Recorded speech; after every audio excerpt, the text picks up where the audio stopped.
Direct sun is not flattering on the face, so whenever we can, we move subjects into the shade, or we use a diffuser or reflector, or we at least turn their back to the sun. But that doesn't always work. If you're shooting a wedding or an event, you don't get to position the subjects where you want.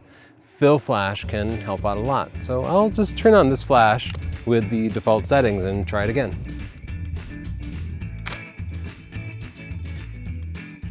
As you can see, the fill flash filled in some of the shadows and just reduced the contrast on the face. It definitely helped. It also added a little catch light to the eyes. You can control that fill flash, and you should. Take a picture, look at it, and if you want more light, add positive flash exposure compensation, as I will now. Or if your subject's face is blown out or they're blinded, you can add negative flash exposure compensation. That's what I usually do. I usually work with -1 to -2 stops of flash exposure compensation. So I'll start at -1.5 stops and try again. The on-camera flash is very close to the lens, which means the light isn't that flattering.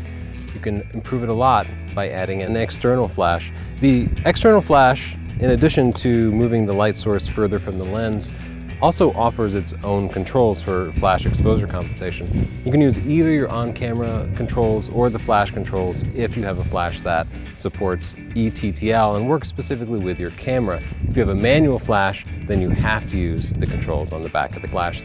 Just for my sake, I'll dial in -1.5 stops on the flash and take another picture. If you're outside in sunlight like this, the flash will need to be set to high-speed sync. Most cameras have a maximum shutter speed that they can support the flash with, which is usually 1/200th or 1/250th of a second. So anything above that requires high-speed sync, and turning that on is different for every flash, but usually there's just a button. So I'll turn on high-speed sync because my camera has a shutter speed of about 1/4000th right now. You can get even more flattering light by using a remote controlled flash like we discussed in the photography buying guide. It just moves it further from the lens itself.